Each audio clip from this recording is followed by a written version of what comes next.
आज सुनिए मुंशी प्रेमचंद की लिखी कहानी गुप्तधन। बाबू हरिदास का ईंटों का पजावा शहर से मिला हुआ था। आसपास के देहातों से सैकड़ों स्त्री पुरुष एल डके नित्य आते और पजावे से ईंट सिर पर उठाकर ऊपर कतारों से सजाते। एक आदमी पजावे के पास एक टोकरी में कौडियां लिए बैठा रहता था। मजदूरों को ईंटों की संख्या के हिसाब से कौडियां बांटता। ईंटें जितनी ही ज्यादा होती उतनी ही ज्यादा कौडियां मिलती। इस लोभ में बहुत से मजदूर बूते के बाहर काम करते। वृद्धों और बालकों को ईंटों के बोझ से अकड़े हुए देखना बहुत करुणाजनक दृश्य था।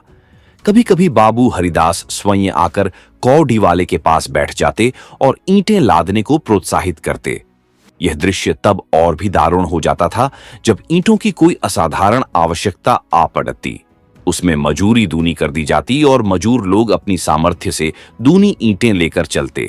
एक एक पग उठाना कठिन हो जाता। उन्हें सिर से पैर तक पसीने में डूबे पजावे की राख छड़ाए ईंटों का एक पहाड़ सिर पर रखे बोझ से दबे देखकर ऐसा जान पड़ता था मानो लोभ का भूत उन्हें जमीन पर पटक कर उनके सिर पर सवार हो गया है। सबसे करुण दशा एक छोटे एलडके की थी जो सदैव अपनी अवस्था के एलडकों से दुगनी ईंटें उठाता और सारे दिन अविश्रांत परिश्रम और धैर्य के साथ अपने काम में लगा रहता। उसके मुख पर ऐसी दीनता छाई रहती थी। उसका शरीर इतना कृश और दुर्बल था कि उसे देखकर दया आ जाती थी। और एल डके बनिए की दुकान से घूड लाकर खाते।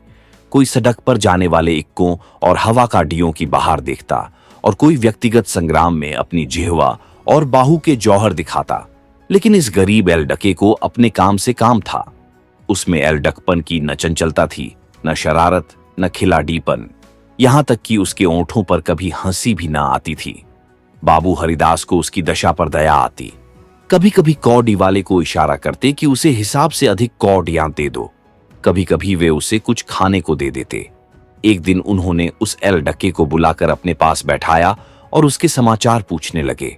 झात हुआ कि उसका घर पास ही के गांव में है। घर में एक वृद्धा माता के सिवा कोई नहीं है और वह वृद्धा भी किसी पुराने रोग से ग्रस्त रहती है।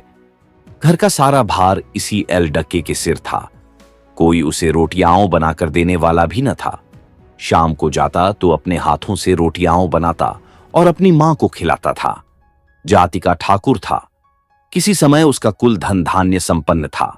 लेन देन होता था और शक्कर का कारखाना चलता था। कुछ जमीन भी थी, किंतु भाइयों की स्पर्धा और विद्वेष ने उसे इतनी हीनावस्था को पहुंचा दिया कि अब रोटियों के लाले थे। एल डके का नाम मगन सिंह था। हरिदास ने पूछा, गांव वाले तुम्हारी कुछ मदद नहीं करते? मगन, वाह, उनका वश चले तो मुझे मार डाले। सब समझते हैं कि मेरे घर में रुपये गड़े हैं। हरिदास ने उत्सुकता से पूछा, पुराना घराना है, कुछ न कुछ तो होगा ही। तुम्हारी मां ने इस विषय में तुमसे कुछ नहीं कहा? मगन, बाबूजी नहीं, एक पैसा भी नहीं। रुपये होते तो अम्मा इतनी तकलीफ क्यों उठाती? बाबू हरिदास मगन सिंह से इतने प्रसन्न हुए कि मजूरों की श्रेणी से उठाकर अपने नौकरों में रख लिया। उसे कौडियां बांटने का काम दिया और पजावे में मुंशी जी को ताकीद कर दी कि इसे कुछ पढ़ना लिखना सिखाइए। अनाथ के भाग्य जाग उठे। मगन सिंह बड़ा कर्तव्यशील और चतुर लड़का था। उसे कभी देर न होती, कभी नागा न होता। थोड़े ही दिनों में उसने बाबू साहब का विश्वास प्राप्त कर लिया। लिखने पढ़ने में भी कुशल हो गया। बरसात के दिन थे। पजावे में पानी भरा हुआ था। कारबार बंद था। मगन सिंह 3 दिनों से गैर हाजिर था। हरिदास को चिंता हुई, क्या बात है, कहीं बीमार तो नहीं हो गया, कोई दुर्घटना तो नहीं हो गई। कई आदमियों से पूछताछ की पर कुछ पता न चला। चौथे दिन पूछते पूछते मगन सिंह के घर पहुंचे। घर क्या था, पुरानी समृद्धि का ध्वंसावशेष मात्र था। उनकी आवाज सुनते ही मगन सिंह बाहर निकल आया। हरिदास ने पूछा, कई दिन से आए क्यों नहीं? माता का क्या हाल है? मगन सिंह ने अवरुद्ध कंठ से उत्तर दिया, अम्मा आजकल बहुत बीमार है, कहती हैं अब न बचूंगी। कई बार आपको बुलाने के लिए मुझसे कह चुकी है, पर मैं संकोच के मारे आपके पास ना आता था। अब आप सौभाग्य से आ गए हैं तो जरा चलकर उसे देख लीजिए, उसकी लालसा भी पूरी हो जाए। हरिदास भीतर गए। सारा घर भौतिक निस्सारता का परिचायक था। सुर्खी, कंकड़, ईंटों के ढेर चारों ओर पड़े हुए थे। विनाश का प्रत्यक्ष स्वरूप था। केवल 2 कोठरियां गुजर करने लायक थीं। मगन सिंह ने एक कोठरी की ओर उन्हें इशारे से बताया। हरिदास भीतर गए तो देखा कि वृद्धा एक सजे हुए काठ के टुकड़े पर पाड़ी कराह रही है। उनकी आहट पाते ही आंखें खोलीं और अनुमान से पहचान गई। बोली, आप आ गए। बड़ी दया की, आपके दर्शनों की बड़ी अभिलाषा थी। मेरे अनाथ बालक के नाथ अब आप ही हैं। जैसे आपने अब तक उसकी रक्षा की है, वह निगाह उस पर सदैव बनाए रखिएगा। मेरी विपत्ति के दिन पूरे हो गए, इस मिट्टी को पार लगा दीजिएगा। एक दिन घर में लक्ष्मी का वास था। अदिन आए तो उन्होंने भी आंखें फेर लीं। पुरखों ने इसी दिन के लिए कुछ थाती धरती माता को सौंप दी थी। उसका बीजक बड़े यत्न से रखा था, पर बहुत दिनों से उसका कहीं पता न लगता था। मगन के पिता ने बहुत खोजा पर न पा सके, नहीं तो हमारी दशा इतनी हीन न होती। आज 3 दिन हुए मुझे वह बीजक आप रद्दी कागजों में मिल गया। तब से उसे छिपा कर रखे हुए हूं। मग्न बाहर है। मेरे सिरहाने जो संदूक रखी है, उसी में वह बीजक है। उसमें सब बातें लिखी हैं। उसी से ठिकाने का भी पता चलेगा। अवसर मिले तो उसे खुदवा डालिएगा, मगन को दे दीजिएगा। यही कहने के लिए आपको बार बार बुलवाती थी। आपके सिवा मुझे किसी पर विश्वास न था। संसार से धर्म उठ गया, किसकी नीयत पर भरोसा किया जाए। हरिदास ने बीजक का समाचार किसी से न कहा। नीयत बिगड़ गई, दूध में मक्खी पड़ गई। बीजक से झांत हुआ कि धन उस घर से 500 डग पश्चिम की ओर एक मंदिर के चबूतरे के नीचे है। हरिदास धन को भोगना चाहते थे, पर इस तरह की किसी को कानो कान खबर न हो। काम कष्ट साध्य था। नाम पर धब्बा लगने की प्रबल आशंका थी, जो संसार में सबसे बड़ी यंत्रणा है। कितनी घोर नीचता थी। जिस अनाथ की रक्षा की, जिसे बच्चे की भांति पाला, उसके साथ विश्वासघात। कई दिनों तक आत्मवेदना की पीड़ा सहते रहे। अंत में कुतर्कों ने विवेक को परास्त कर दिया। मैंने कभी धर्म का परित्याग नहीं किया और न कभी करूंगा। क्या कोई ऐसा प्राणी भी है जो जीवन में एक बार भी विचलित न हुआ हो? यदि है तो वह मनुष्य नहीं, देवता है। मैं मनुष्य हूं। मुझे देवताओं की पंक्ति में बैठने का दावा नहीं है।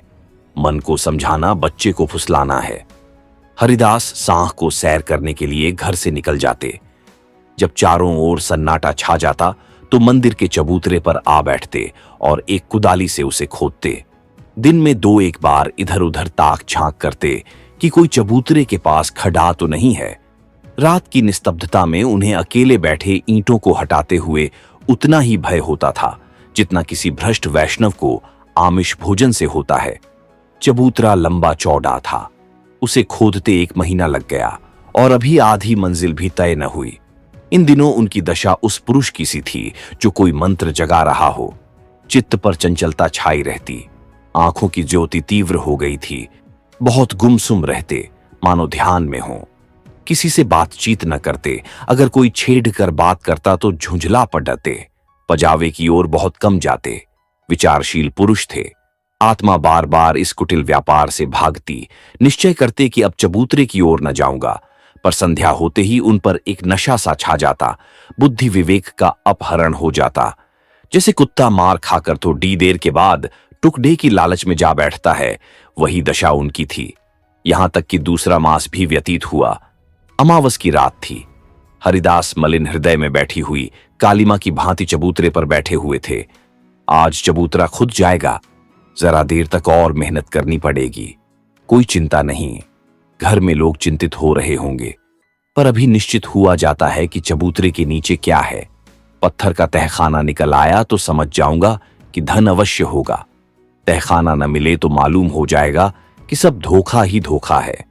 कहीं सचमुच तहखाना न मिले तो बड़ी दिल लगी हो, मुफ्त में उल्लू बनूं। पर नहीं, कुदाली खटखट बोल रही है। हां, पत्थर की चट्टान है। उन्होंने टटोल कर देखा। भ्रम दूर हो गया। चट्टान थी। तहखाना मिल गया। लेकिन हरिदास खुशी से उछले कूदे नहीं। आज वे लौटे तो सिर में दर्द था। समझे थकान है, लेकिन यह थकान नींद से न गई। रात को ही उन्हें जोर से बुखार हो गया। 3 दिन तक ज्वर में पड़े रहे। किसी दवा से फायदा न हुआ। इस रुग्णावस्था में हरिदास को बार बार भ्रम होता था, कहीं यह मेरी तृष्णा का दंड तो नहीं है। जी में आता था मगन सिंह को बीजक दे दूं और क्षमा की याचना करूं, पर भंडाफोड़ होने का भय मुंह बंद कर देता था। न जाने ईसा के अनुयायी अपने पादरियों के सम्मुख कैसे अपने जीवन भर के पापों की कथा सुनाया करते थे। हरिदास की मृत्यु के पीछे यह बीजक उनके सुपुत्र प्रभुदास के हाथ लगा।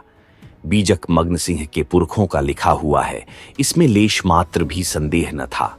लेकिन उन्होंने सोचा पिताजी ने कुछ सोचकर ही इस मार्ग पर पग रखा होगा। वे कितने नीतिपरायण, कितने सत्यवादी पुरुष थे। उनकी नीयत पर कभी किसी को संदेह नहीं हुआ। जब उन्होंने इस आचार को घृणित नहीं समझा तो मेरी क्या गिनती है। कहीं यह धन हाथ आ जाए तो कितने सुख से जीवन व्यतीत हो। शहर के रईसों को दिखा दूं कि धन का सदुपयोग क्यों कर होना चाहिए। बाडेब डों का सिर नीचा कर दूं, कोई आंखें न मिला सके। इरादा पक्का हो गया। शाम होते ही वे घर से बाहर निकले। वही समय था, वही चौकन्नी आंखें थीं और वही तेज कुदाली थी। ऐसा झात होता था मानो हरिदास की आत्मा इस नए भेष में अपना काम कर रही है। चबूतरे का धरातल पहले ही खुद चुका था। अब संगीन तहखाना था जो डों को हटाना कठिन था।